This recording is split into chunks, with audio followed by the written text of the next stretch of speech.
bịakwanụ nụrụ nke na-eme n'etiti mmadụ na-abụ na-azọ igwe n'Awka na Anambra steeti ka a na-akọwa na-ekpechagokwa ikpefa wee kpebie wee sị na onye nke a na-akpọ Chief August Ndigwe na ọ bụrụkwa igwe ndị Awka na-achụtugokwa ya wee sị ya na ya gagharịdebe ati igwe ndị Awka na onye nke bụ igwe ndị Awka bụ Obi Gibson Nwosu na ọnyanwa bụkwa igwe ndị Awka na ọ bụrụkwa na onye nke a na-akpọ Chief August Ndigwe na ọ bụrụkwa na o chirighị ọzọ na go malụkwa na ichighọkwa ọzọ o chikwarụ Bianca Ojukwu ọzọ ọ na-abụ na nya bụ ọzọ o chiri Bianca na ya dị etu ya afa nya bụ ọzọ. Ndị mmadụ wee nọrọ na kọmentị wee na-asị na onye nke achụtụla achụtụ bụkwanụ Chief Austin n'ọkwa oyi Ịcharị Nwa Mgbafọ bụ aka na-achị Anambra steeti fa wee na-ayọ Ịcharị Nwa Mgbafọ na ya kpụrụ nya bụ Chief Austin tinye n'ime ụlọ nga and na ọ jee kpụrụ ya na ya kpụrụkodo onye na-akụrụ ya mgbịrịmgba na ọ na-aga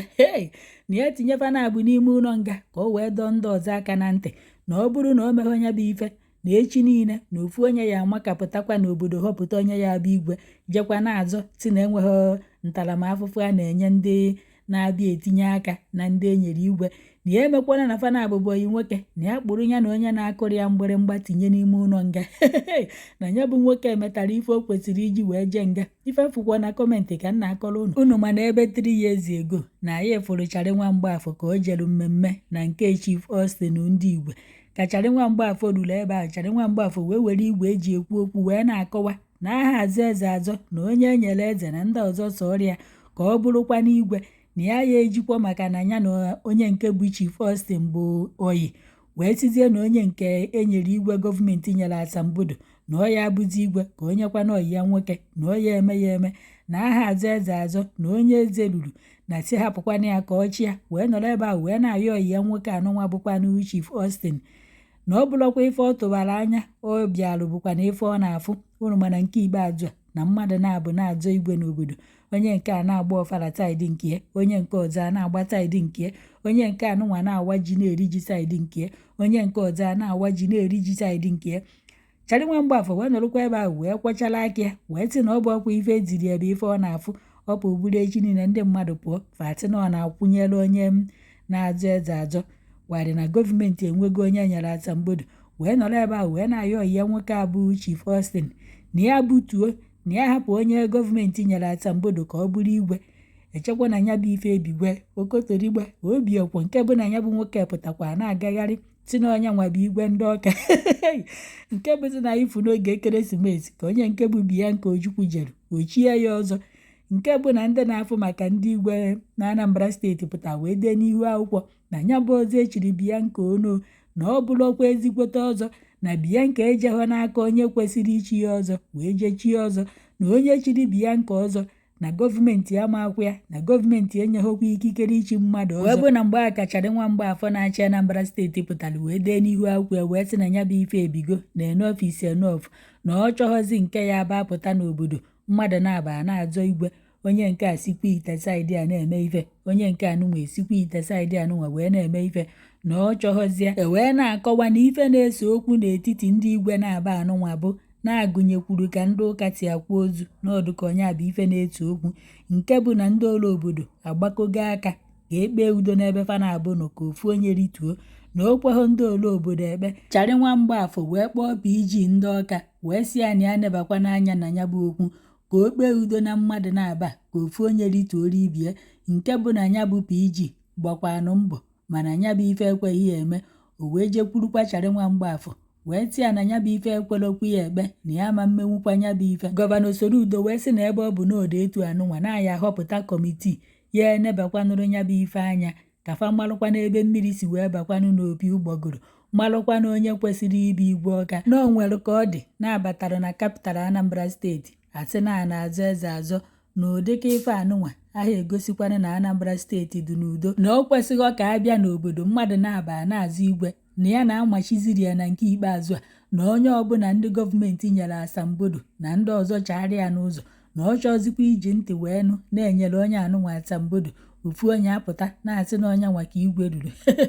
ọ dụkwa ka nke ikpeazụ a na aka na-abụ ya aghọzikwa ndị mmadụ otu aka ọnya ka a na-akọwa na ya bụ igwe mmadụ na-aba na-azọ n'otegori azọbarịarị n'osi site 10 years ago ka fa na-abụ na anụ ọgụ ya bụ igwe onye ya bụ igwe ndị Ọka. Ọnya ka eme ka ndị mmadụ mata na ndị kọmitii Icharị Nwamgbafọ họpụta ka fa jekwanụ mee nnyocha na nzacha gbasara ya bụ okwu na onye nọ n'isi ya bụ okwu bụ onye nke a na-akpọ Justice Obinigwe na ọnya bụ Justice bụ ife jezi wee gwa Icharị Nwamgbafọ na fa emechagokwanụ nnyocha na nzacha ozi pụrụ fa ka fa jeme ka fa gwakwana ya ife fa nyochapụtara na ya bụ ife wee na-akọwa na mbọsị fa bịa gwa ya Icharị Nwamgbafọ bụ on Wednesday bụkwanụ 17th of March 2026 ka fa nọzi ebe a wee na-agwa Icharị Nwamgbafọ na Chief Austin Ndigwe na ọ bụlọkwa ya bụ igwe ndị Ọka na ọ bụghọkwana ya ka ya bụ igwe ruru na fa ahọpụtakwana ya ka ọ bụrụkwana igwe ndị Ọka na ahọpụtaghị ya n'usoro ekwesịkwa na isi wee họpụta ya ka ọ bụrụkwana igwe ndị Ọka maka ya bụ ife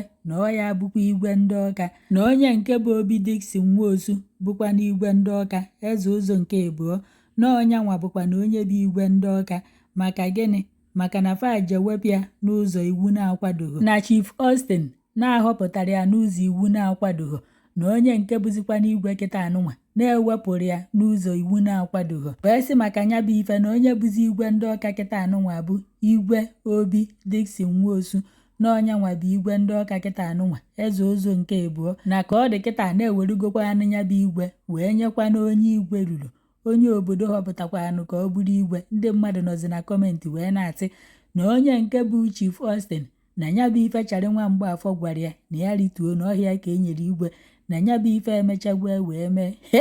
ndị mmadụ tịkwa na ya bụ nwoke ya na ebe ọ nọ kịta na ebe anya m ụfọdụ si Icharị Nwamgbafọ ya emekwana na ya na ya abụọghị na ya kpụrụ ya tii n'ime ụlọ nga ka e wee dọọ ndị ọzọ aka na ntị ya bụ onwe onye ndị obodo họpụtara ka ọ bụrụ igwe ka ndị ọzọ ghara ije na-azọ eze azọ na aha azọ eze azọ ọgwụ ifewati na kọmentị ka nkọrọ ụnụ ebe ụfọdụ na-asị na ya bụ Chief Austin na ọ ya ekwekwa ife anụnwa ndị anụnwa kwuru na ya bụ nwoke na ọ hakwa ekwe na ntụ esi wee chụtie na ọ ya bụ igwe na ya bụ ife ebidokwa ebe anụnwa ebe ụfọdụ na-asị na ya bụ ife ya amụnyezi ọkụ n'Ọka kịta na oya ebutezi nnukwute ọgbaghara na ọya emezikwa ọgbaghara karịa n'obodo nke ikpeazụ abụkwa ibulu ọgbaghara pụta go na Icharị Nwamgbafọ ekwe n'aka n'ime ụlọ nga ka ihe enweta onwe ma erume ebere adụrọkwa ya nke bụzi na Icharị Nwamgbafọ na ebe a wee na-ekwuo na ọ bụ na n'obodo ọzọ ka a na-eme ya bụ ife okwedu n'edi na nke anụnwa bụ kapital n'Ọka nke dị na Anambra steeti ka a na-eme ya bụ ife na ọ bụrụ na azọba igwe azọba n'Ọka na Anambra steeti na si kedu ka obodo ndị ọzọ ya etizi wee na-eme na ọ na-egosi na ya bụ obodo Anambra steeti na fa adịghọ n'udo na fa akpakọghọ onwefe ọnụ na ọnya ka o ji wee sị na ya chọzikwa iji ntị wee nụ obodo ọ tụkwa ọnya bụrụ na Anambra steeti atị na mmadụ na-abụ na azọ eze azọ na ọ chọzikwa ịnụ ya ọzọ na ọnụkwu ya na onye nke na-etinye aka na onye na-azụ eze na ya marụkwa na ya na Icharị Nwamgbafọ ya pinyekwa ọkpa n'otu traụza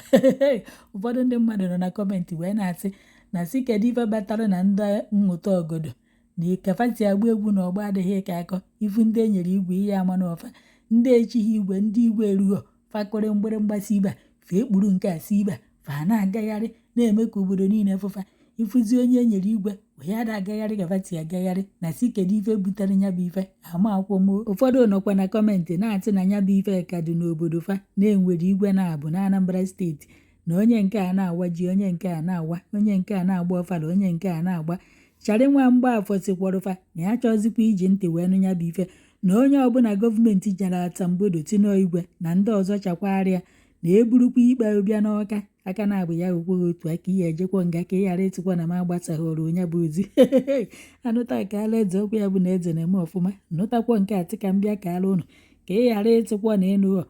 inweta ozi anụnwa tụsakwa ya ọ bụkwa na na-azọ igwe azọ n'obodo unu na-enwego onye na-eje mitin ndị igwe na onye nke ọzọ ahụ eje na okweghị ndị obodo ka ba nwa mmiri tọwa iko gosikwa ya ozi anụnwa gwakwa ya ọkwa Icharị Nwamgbafọ mara na enwetakwa ya na nke ikpeazụ o ruo ebe ndị dibịa Obi of Awka Ancient Kingdom, long live the king,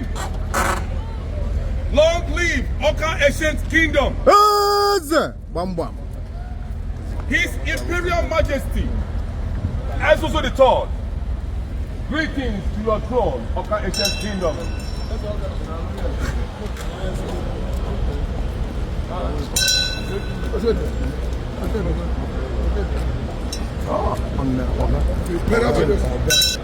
Greetings to your throne, Awka Ancient Kingdom. Greetings to your kingdom, Obi of Awka Ancient Kingdom. Long live the king. Long live Awka Ancient Kingdom. You're welcome, my king.